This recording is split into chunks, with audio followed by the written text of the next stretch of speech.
Greetings everyone, Shiv here. So today we're going to take a look at something new, something interesting, something off meta, but actually works really good in the meta and kind of crushes a lot of shit in it. Alright, so a few days back, a couple people in my stream were asking for some new interesting, shaman stuff. And I'm like, don't make me think. I don't want to think.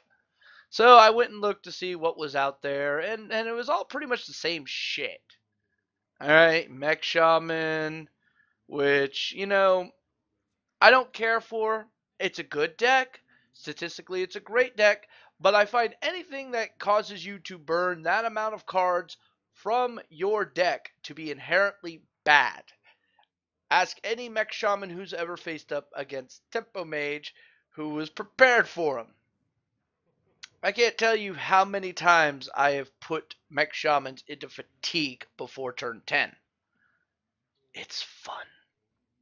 So, Mech Shaman, and then there's the old traditional control-y Shaman with a little tech here and there with the um, new one that they got from BRM, and it's like, they're it's not really all that fun. And it's kind of sad because when I first started really getting into Hearthstone, um, I thought Shaman would be a really interesting class, but then they kept changing a lot of stuff in it. And then CBT, I really was liking Shaman, and then they kept changing it then too. And so I kind of had some issues with it. And then, I was still holding out for something. And eventually they, the meta kind of pushed Shaman to something that people don't really ever prepare for. That's why, when they win big in tournaments, it's like, oh my god, the power of Shaman. But that only lasts for so long. Once people get used to it, they end up countering it. So, but Shaman kind of, is in this weird spot. So when I get shown like a new Shaman deck, I'm like, oh, this is interesting. Cool, let me try this out. And lo and behold, my good friend Nox said, hey, Shiv, come here. I want to show you something. It's like, what? Remember that giant deck I made beforehand? You mean the one that everybody said you copied Rectful from? No, no, fuck that. I'm like, okay. Which one? Remember the one that I had with like the sea giants? And then before he even finished, I went and the Farsight and the yeah, and he was like, yeah, that one's like, yeah, I remember it. You shreked me 5 times in a row with it. Right. Yeah, what about it? Well, I remade it and I made it better. Like, define better. I'm winning like 90% of my games on ladder with it. That's pretty fucking good. So I'm like, all right, well, let me take a look at this. Let me break this down. So he shows me the deck list. I'm going, huh.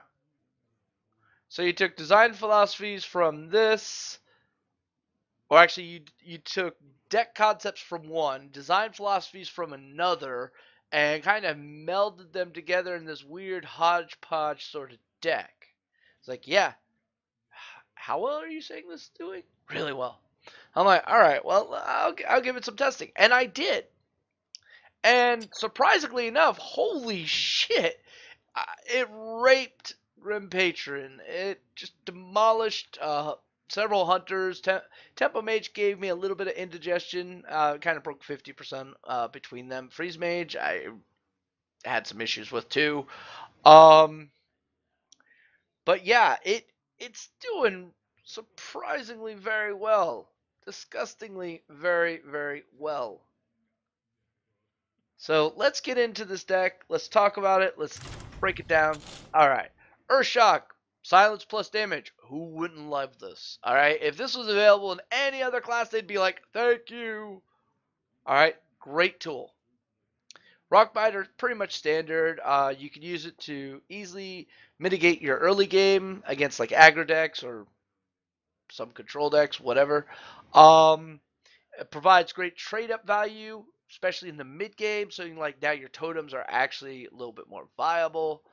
Um, or it could be used in the late game for a combo. Literally, this is probably one of the most versatile cards that a shaman has.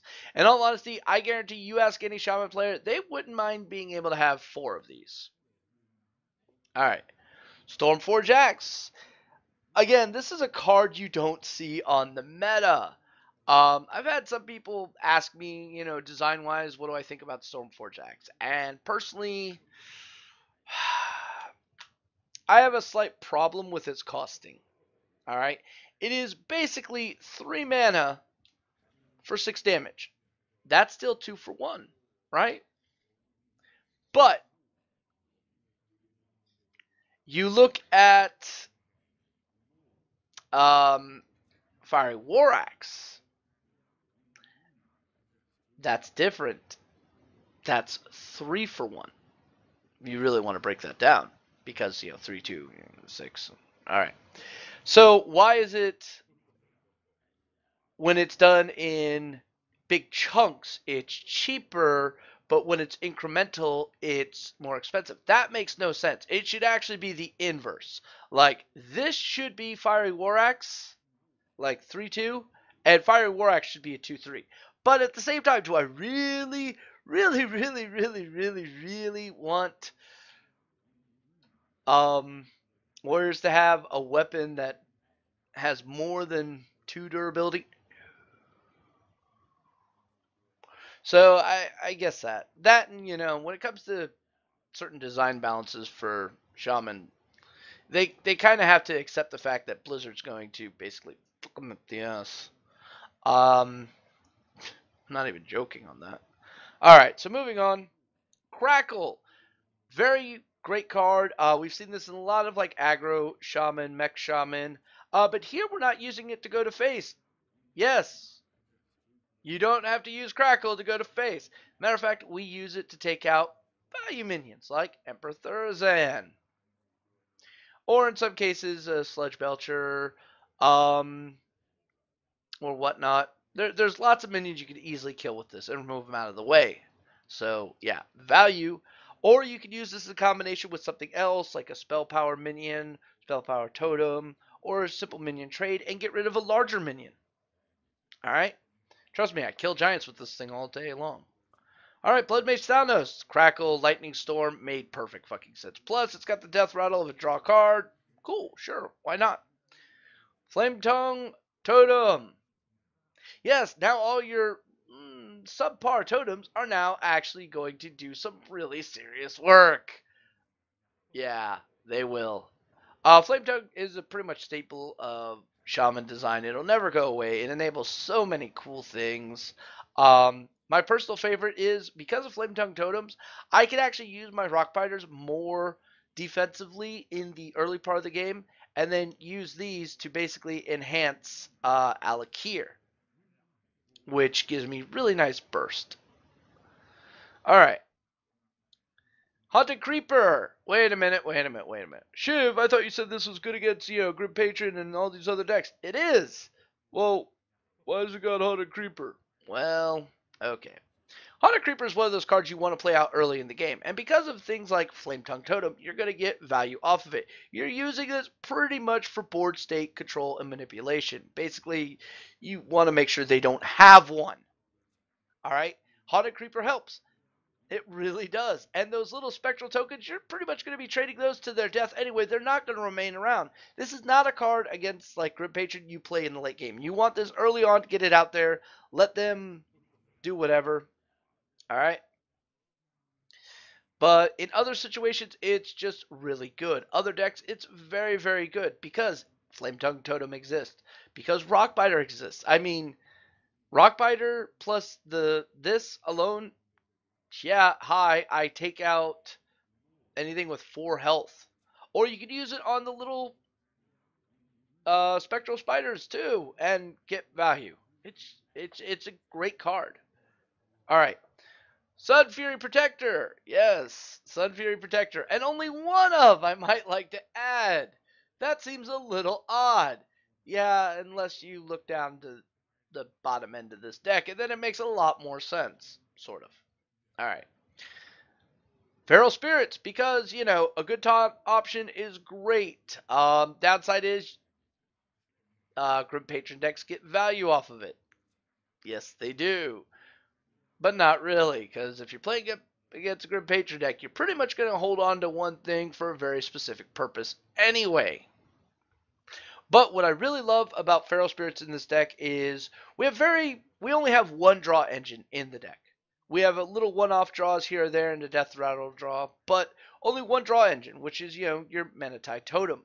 So if you can get the Manatide Totem down behind these, it's super helpful. You'll get multiple card draws, which will speed up your deck, get you the options you need to basically keep control of the board and just grind them down. All right.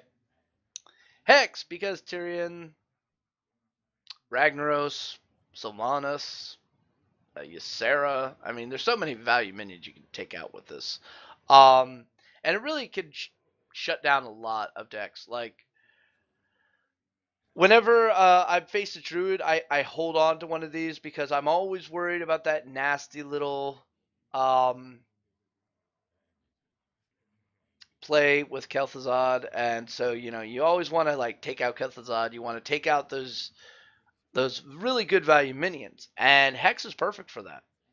It really is. Plus, denying a Paladin the super cheese weapon is always fun. All right, Lightning Storm, because aggro exists. True fact. This actually can also be used more in the mid game in combination with trades to clear boards, which is what we love about it. Because we have 3 spell power minions, plus we have the ability of getting a spell power totem, you can almost always guarantee that this is going to be a 3 or higher damage AoE. The downside here is the 2 overload is kind of a little bit of a bitch, and you're most likely only going to be playing this off curve. Try to get as much value as you can, 3 to 4 at minimum. Um, unless they are really good targets like double piloted shredders. At that point, yeah, you kind of got to do it. All right. Manatide Totem, because draw engine. All right. Kazan Mystic, because Hunter and Mage. If I gotta explain why, you haven't been paying attention to meta. Antique Healbot, because Hunter and Mage. I wish I was joking, but no. Much of the same way, like this deck shares a lot of similarities with Handlock. It also had to have some sort of life reset like Handlock. Now, there's 2 options we could have gone with this. Either Antique Healbot or a Alexstrasza.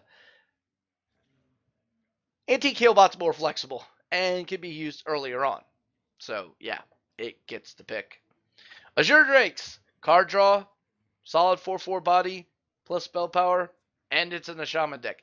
This is probably like the one dragon I could say is universally great in all decks, but is exceptionally great in Shaman. Exceptionally great. Alright? Playing this on curve, if you don't have to play a Sledge Belcher, always good value. Always good value. And if they ignore it, they're going to get punished for it. So, great card all around. Sludge Belcher, arguably one of the best mid taunts out there. Very difficult to deal with. And, almost everybody runs it. Now, we're only running one of because, this deck has a metric fuck ton of taunts. Like 9 taunts available to it. So, one of is just fine. Fire Elemental, because it's probably one of the best 6-drops in the game that isn't a legendary. Solid 6/5 body, plus you get to deal 3 damage to pretty much anything you want. Gives a lot of versatility, a lot of value. Dr. Boom, because he's broken as fuck. Everybody knows he's broken as fuck. This is why he's referred to as Dr. Balance. Alright? Great card. Not having it just seems pointless. Plus, if you could pull out, like, the big game hunter with it, or, any of their big heavy removals, Shadow Word Death, Siphon Souls, etc., etc., etc., that's great. And worst case scenario, you'll probably trade him into another Dr. Boom. True fact. Alakir the Windlord, because we're Shaman, why the fuck not? We got a lot of things in here that are very synergistic with it. Great endgame finisher, or in a pinch can be used to, again, control the board. Alright, Sea Giant, because we have minions that basically spawn two other minions. We have totems. We have feral spirits. Getting a numerical board state with with shaman is pretty fucking easy. Then you throw in what your opponents have, and you can get Sea Giant out pretty quickly. Worst case scenario, he comes out turn 10. Okay, at least you have a turn 10 play, literally. But yeah, good value there. Molten Giant. Now this one might seem strange, like, yeah, but you gotta take damage. Well, there's a lot of aggressive decks out there. So if you're not getting giants out via Sea Giant, if you're getting beat up by aggressive, guess what? You get them out via Molten Giant. So you get double Molten Giant out, and oh, look at that. Sun Fury Protector makes a whole lot more sense now, don't it? Same reason why, people hate Handlock is the same reason why people will hate this deck. And the funny thing is they won't see it coming. They might be able to handle the Sea Giants, right? But they won't have much of anything left for the Molten Giants. And that's where this really shines. All right. So, as I said, deck's a lot of fun. Skilled players can do very well with it. But let's get into watching it being played, all right? Now, just a little warning, the first game is going to go by pretty quick. All right. The second game, however, kind of, proves a very interesting point that a lot of professional players learned in the early days of Hearthstone when it came to tournaments. Paladin versus Shaman matches take forever. Nobody could figure out exactly why, but they do. All right, so the first matchup is going to be against a Mech Priest with an interesting teching.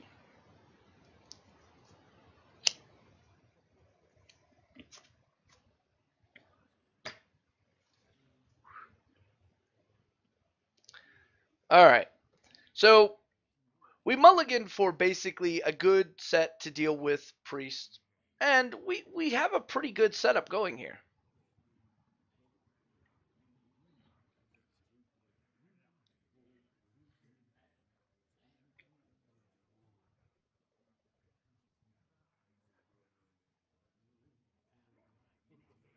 Now, him seeing Stormforge Jax was like, oh, what the hell? So he's going to play conservatively until he kind of sees that go away, because he knows we're going to basically Shrek the hell out of it. Now, there's no reason for us to do anything here other than play Totem. So that's what we do. We just build our hand.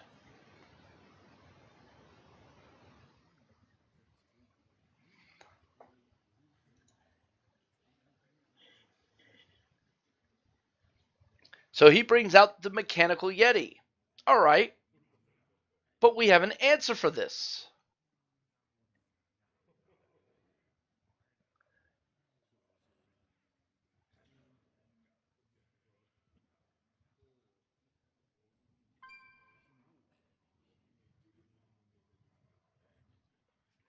Okay, so we're actually doing really good here. We actually have a better board population. It's not much, but hey, a simple Flame Tongue will do a great amount of value. So he goes for the Mind Vision. Spoiler alert, he gets a Rock Biter. Just to let you know. Alright, so this looks really bad. Like, seriously, he's got like the cycle of doom here going. My healing totem's going to heal itself. He's just going to keep attacking into it, and he's going to get value, right? Right? Yeah, that's the theory. Now he's counting here because he's pretty sure I can take care of that. Because I can, because I have the axe and I can just trade. So I bring out the taunt totem because it made the most sense to me. Now he's pretty sure like, all right, he ain't got nothing left. Well, I'm going to make sure my draw engine stays on the board, or ain't shit he can do about it, and I'm going to get value. So I go Northshire Cleric. Or actually, he goes Northshire Cleric. And Velen's Chosen. Yes, because nothing says value like Velen's Chosen on Northshire Cleric. But, unfortunately, silence exists for a reason. So we silence it, and we just play the Kazan Mystic. No other reason to play anything else. Now, we did play 2 cards out of hand, which is giving up a little bit of hand advantage, but we wanted to start developing a board state, and that's actually really important here because we need trade value. But there was a reason why he wanted to get the Village Chosen on a minion. So he could get an empowered AoE clear. Even though he still has the option of doing this. So he uses a reversing switch he got off the Mech Yeti to take out the taunt, trades into the Kazan Mystic, and of course, here comes the inevitable Holy Nova. Now we've taken 8 damage. We could have taken 9 if we hadn't done what we done. So, I mean, there's something to be said about that. So again, we just totem. No reason to play anything. We are controlling the board. That and we really didn't have any good play in our hand. Alright, so now he's expending his hand advantage to get more minions on the board, developing the board versus having options. So I start looking at it and I debate doing a storm. I don't generally like doing a storm for a board of 3s that just 2 3s really just no. I didn't like it at all. But I consider going the Sea Giant, and then I realized that's probably not. It's probably not the time. I still really want to do Sea Giant, but I don't. Instead, I do the Crackle, knock that out, and I decide, hey, you know what? I want at least one taunt to be able to survive. So yeah, sure. However, this is a Mech priest, and he got Whirling Blades, which negated me putting the armor plating on the Pharaoh's Spirit. And lo and behold, the Rockbiter he stole from me so many turns before. There you go. And then he's just going to heal this up. He's got a 4/4 that's going to do some work for him. In theory, right? Yeah, makes sense. All right. So we play a totem, but first we should really throw down the tap. You should always probably tap before you do anything when it comes to shaman. You don't make, tapping your last thing.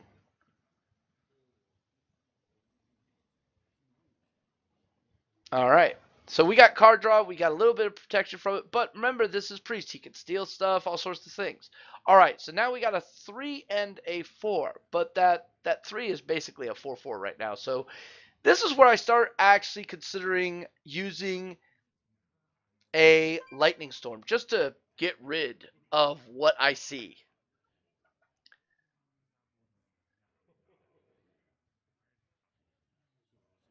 So we play the Blood Mage. We go for the tap, even though we don't really have to. But we want, well, yeah, we want to do this. We really want to get it. And yeah, we get it. So we clear all but one minion. He gets the wonky ship's cannon. And we decide to basically drop ourselves down to 20 life, take out the ship's cannon, and just say hello with a Searing Totem. Because, it's a Searing Totem. And if he heals himself, he loses some mana anyway. And look at that, we get Dr. Balance.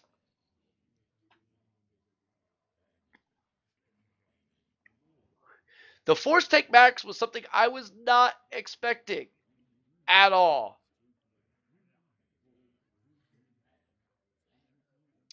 So, by simple totem count, I know I'm getting another taunt totem.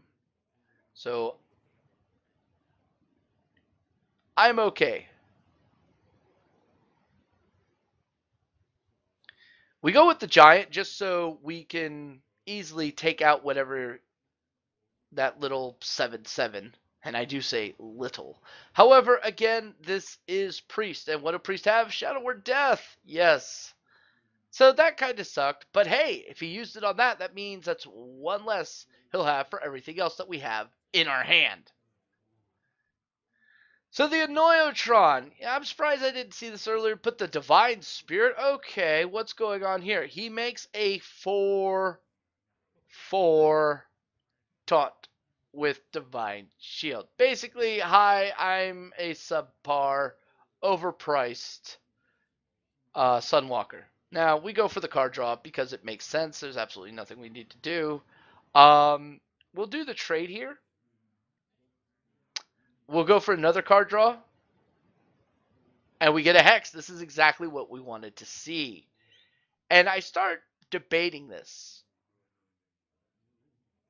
Whether or not I really want another card draw.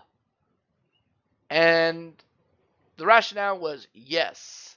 And we get the second hex. So now we're prepared to deal with pretty much anything he's got. I mean, we could actually deal with everything that's on the board right now. Very easily.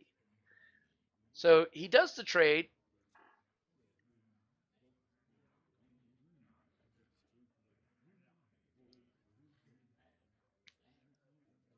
He's debating the value here.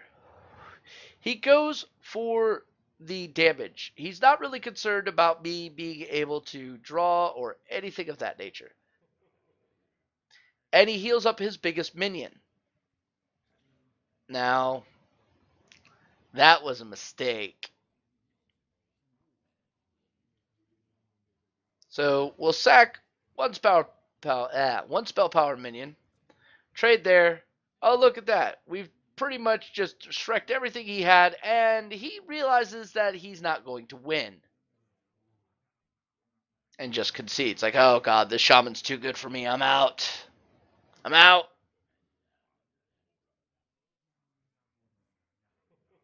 Now here comes the long match. Enjoy the comical amount of people commenting about watching me play this deck.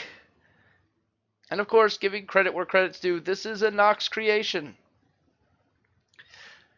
So the Paladin deck. Oh my god, was this a long, long match. And of me, like, counting and looking at what he's playing, trying to figure out deck compositions, and, you know, figuring out values.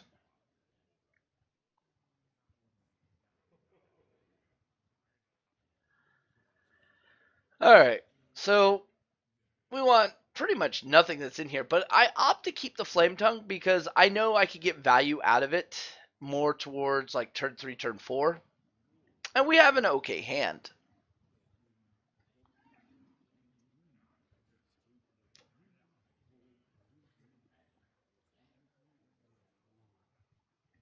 So the first couple of plays will tell me pretty much exactly what I'm dealing with.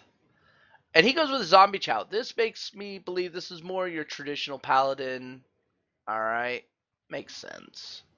So we have no play. I mean, I could coin a Totem or I could coin a Crackle, but that's fucking pointless. Alright, so Shielded Minibot. This guy is hitting his fucking curve perfectly. Like, annoyingly wise. Now, I was hoping for the Searing Totem, but I got the Taunt Totem. Okay, that's mitigation. That's fine. And here comes the muster for battle. This pretty much requires me to do one thing because I are in fear of one specific card. Even though I do have the ability of dealing with it, but I would rather not take the 9 damage first. So let's go ahead and just like clear or hope to clear the board. We don't exactly get the clear. But hey, that's fine. I'll at least be able to recoup some life here shortly, in theory.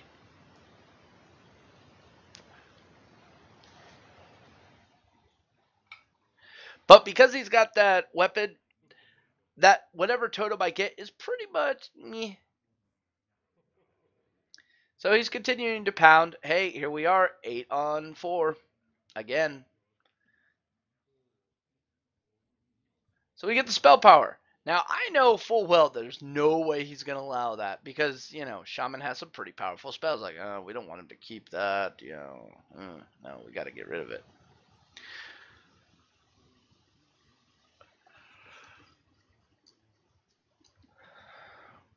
So he goes ahead, takes out the spell power totem, and again hits face. So we have Rockbiter. We go with the Kazan Mystic, just to force trade here. And we're going to recoup some life. I was also kind of hoping that he would go for a True Silver Champion. That way he could keep his minions.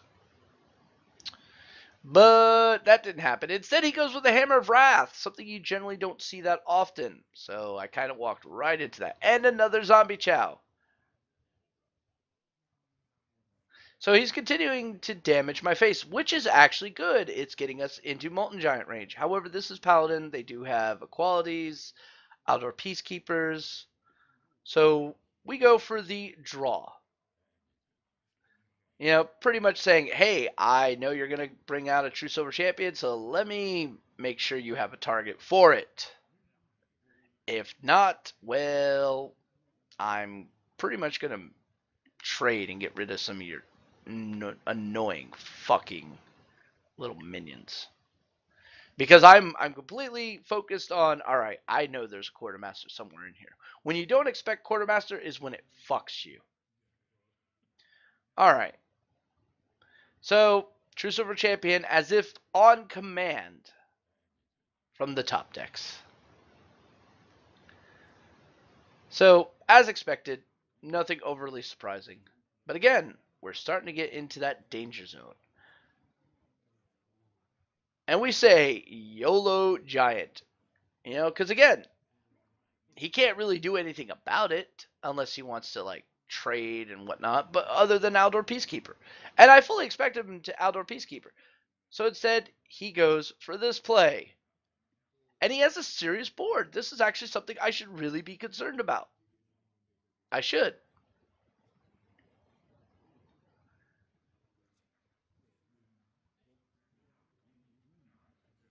So, I go for the Azure Drake, hoping and praying for one card. And I get it. And clear the board. But we've already taken a lot of damage.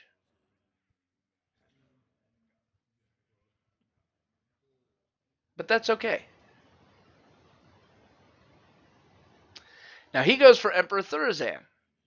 And he's going to trade because, you know, fuck spell power. Hell no. Alright.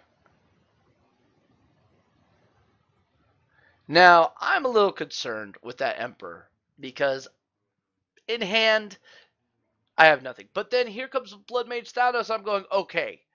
At worst case scenario, I could do this. Let me get the totem. Get the totem. Get the totem. No. Okay, that's fine.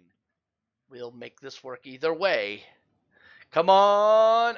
We got whammied. All right. So trade, boom, bam. Now we actually have a board state and he doesn't, but he can easily get rid of the Emperor. He can easily get rid of everything that's here. I mean, a simple consecration fucking wipes the board. But no, he doesn't do it. He goes for another Hammer of Wrath.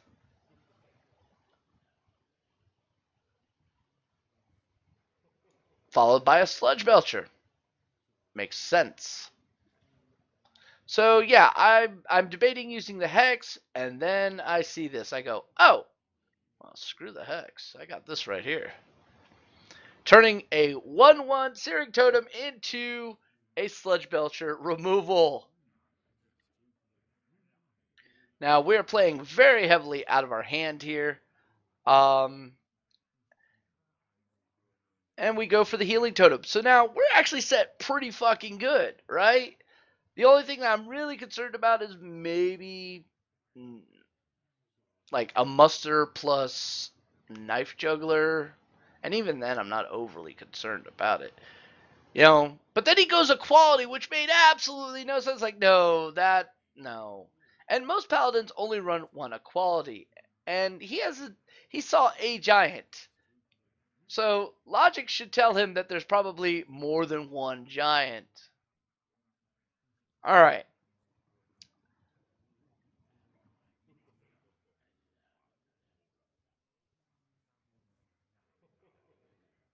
We build the board. Now, some might consider it a misplay putting it there rather than on the other side, but again, I was fully expecting one specific thing. All right, so we're down to 13 life. But we got a nice giant out. So he's either going to have to mitigate or play another equality. He goes with a big game hunter. Made sense. Now, again, I'm in a bad position, especially when he follows it up by a big ass heal. So we go with the taunt, but didn't get it. So, giant, again, I actually should have attacked first, thus making the giant free.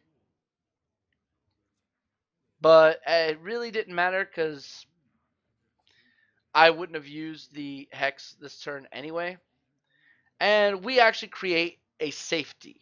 All right, this is playing safe. It's securing my board.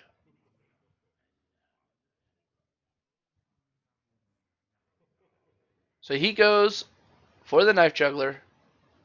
And the Ragnaros. That really had me like thrown off because you don't generally see Ragnaros in Paladin as much these days. There's two reasons why you see Rag. One, it's either to pull the teeth, like a Hex or Polymorph or something like that, so your Tyrion's a little bit safer. Like right now, I'm fully expecting Tyrion to fall right now. But just in case, I'm going to create a wall of shit. And I'm just going to attack face. I'm fully expecting Tyrion. But then again, this guy has been healing pretty decently. I mean, Guardian of Kings. So I wasn't overly surprised by the anti-heal bot. It made sense. But then the True Silver Champion. So he goes for, to remove my taunt options.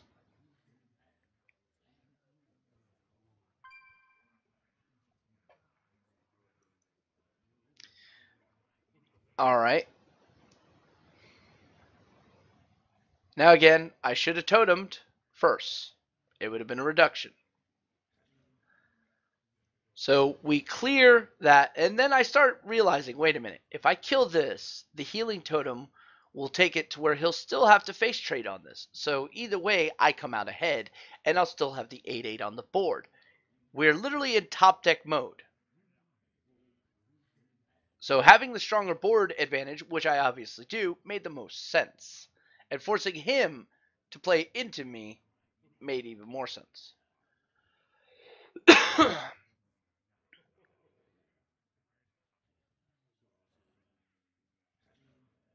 So he does the trade, does the face.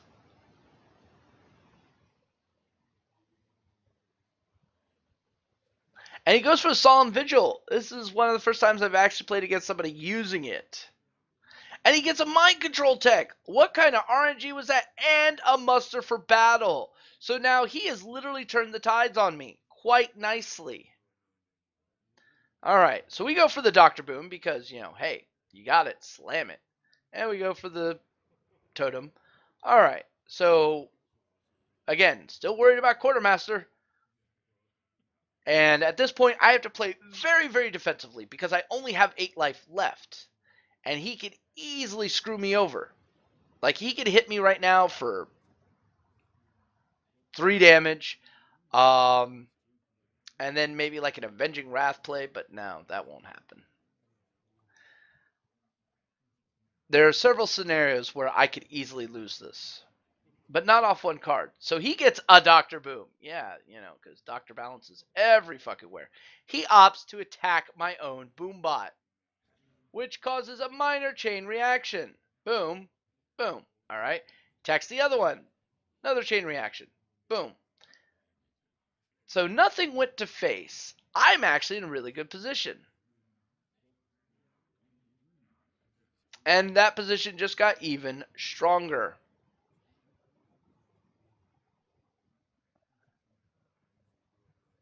And we get the taunt, which is great for us. So we'll trade Boom into Boom, and we'll remove this. Because I'm still waiting to see some consecrations. Alright, and with my life as low as it is right now, 3 damage versus 2 damage is a world of difference. Alright, it's a world of difference. And lo and behold, here comes the fucking consecration.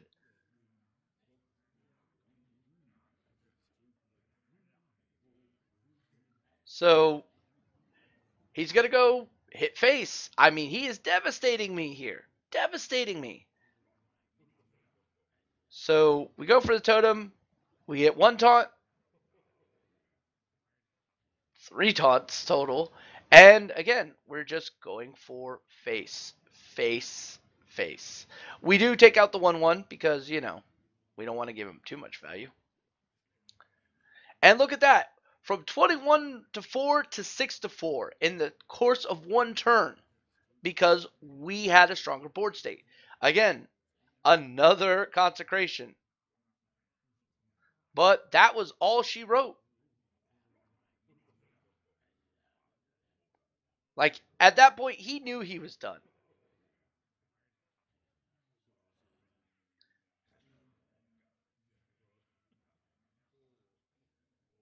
All right, and he is 86th. But it was a very challenging match. Very challenging.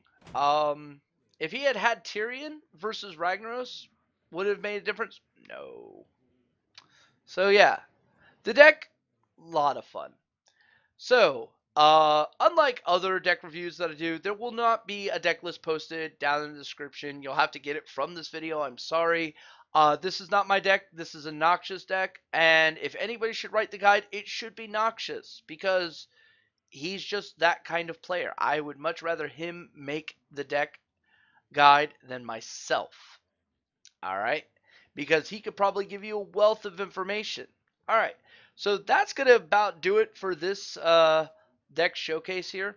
Don't forget, check out Noxious's YouTube channel. Check out his Twitch. Those will be in the description. Also, don't forget to check out my Twitch channel where we do most of the testing that we do for these reviews. Other than that, my Twitch stream should be back up and running come Friday. I have like a little bit of minor back surgery this week, which is gonna waylay me for about 2.5 days. So, till then, be patient. And when the meta starts getting to you, just remember it's a game, and there's always something that you can do: walk away or change decks. All right. Till next time, this is Shiv saying, stay safe, have fun, and may RNGesus bless you. And if not, you can always just go play Hunter. Peace.